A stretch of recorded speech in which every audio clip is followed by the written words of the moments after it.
The October budget is approaching, and it looks like we're in for a tough time. While all eyes are on Chancellor Reeves, criticism of Keir Starmer continues. Today, Starmer is facing some unexpected news that has him worried. We'll delve into this and cover the latest news from around the country. But first, don't forget to like and subscribe to keep up to date with all things Westminster. A recent poll shows that Keir Starmer is experiencing the steepest drop in popularity ever seen for a newly appointed Prime Minister. Conducted by More in Common, the poll reveals that his approval rating has plummeted from a positive +11 in July to an alarming -38. This drop comes just a day before Chancellor Rachel Reeves is set to unveil Labour's first budget in 14 years, which is expected to reduce the income threshold for national insurance contributions and increase the contribution rates. Starmer's approval rating is now lower than that of his predecessor, Rishi Sunak, who is at -37. In contrast, Tony Blair had a remarkable +46 approval rating just 3 months into his term in 1997, and it took him 3 years to fall into negative figures. Looking back, Boris Johnson started with a -20 rating after his 2019 election win, but improved to +3 by January and +14 by March. Luke Trill, Executive Director of More in Common, described Starmer's drop as unprecedented compared to other modern prime ministers. He pointed out that the electorate's mood has become more unpredictable over the years.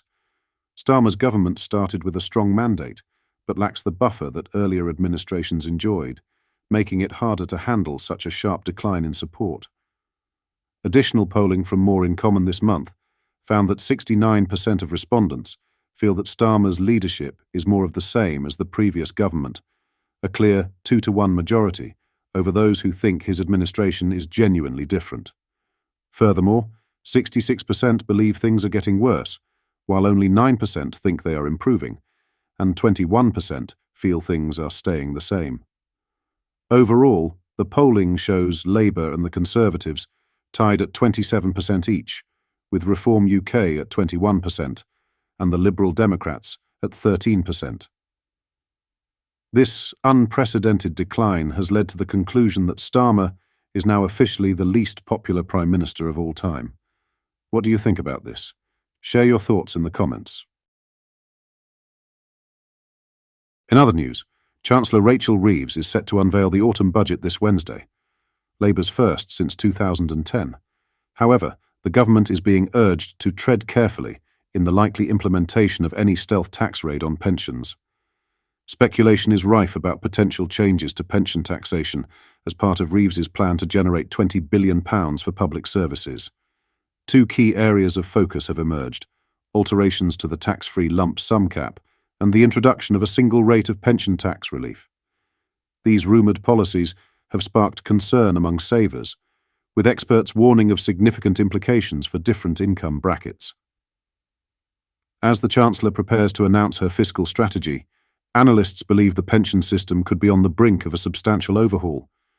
Currently, individuals aged 55 and over can take a quarter of their pension savings as a tax-free lump sum, up to a maximum of £268,275. However, reports suggest the Chancellor may lower this cap. This change could result in people paying more income tax when accessing their pensions. Another potential reform is the introduction of a single rate of pension tax relief.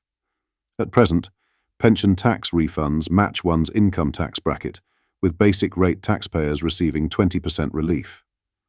Higher earners benefit from more generous relief at 40% or 45%.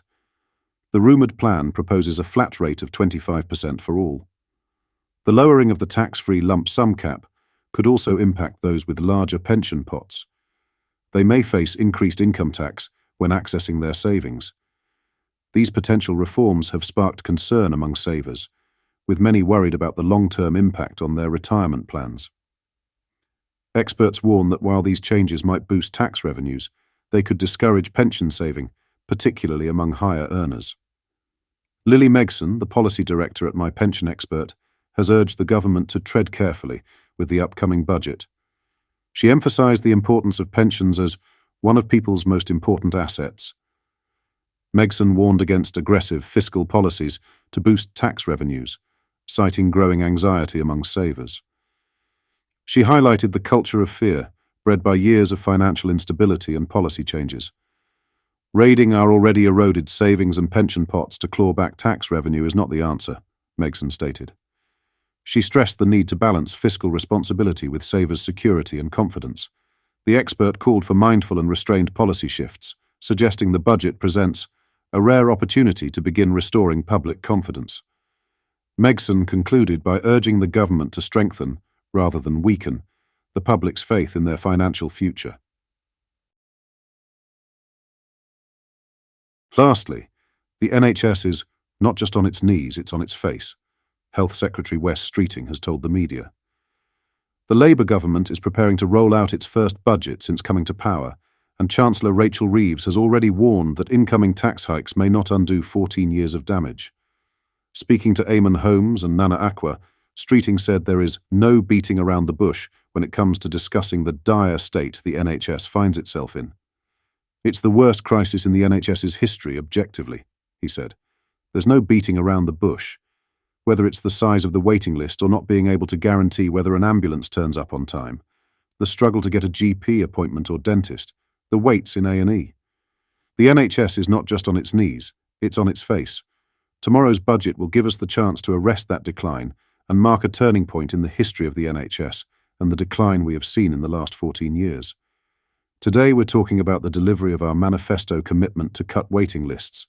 40,000 more appointments each week is our first step, and we are already ramping up towards that. This week, we have crack teams of top clinicians going into the 20 hospitals across the country with the highest waiting lists and the highest levels of people locally off work and off sick. The money coming in the budget will enable us to deliver our manifesto commitment of doubling the number of scanners across the course of this Parliament. Reeves is expected to pump billions of pounds into the health service, including £1.5 billion for new surgical hubs and scanners and £70 million for radiotherapy machines. An additional £1.8 billion has been allocated for elective appointments since July, and the Treasury indicated billions of pounds would be invested in technology to help boost productivity across the health service. Asked if the budget would fix the NHS, Reeves said, "I don't think in one budget you can undo 14 years of damage, but in this budget, we're going to provide the resource necessary to deliver on our manifesto commitment to 40,000 additional appointments every single week, to reduce the huge backlog, and as well as the increase in the capital budget, to take it to its highest level since 2010, to invest in the new scanners and the radiography equipment." Asked by Nana about NHS waste, Streeting said, "I will be setting out steps in the coming weeks to make sure that along with the extra investment coming in, we will be taking a long, hard look at where money is already spent." One of the benefits of the big conversation I launched last week was to ask the front line to give us examples of where they see waste and inefficiencies. What are your thoughts on what we discussed in today's video? Let me know down in the comment section below. If you've not yet already, make sure you do drop a like on this video and subscribe to the channel for more British content. Thank you. Take care. Goodbye.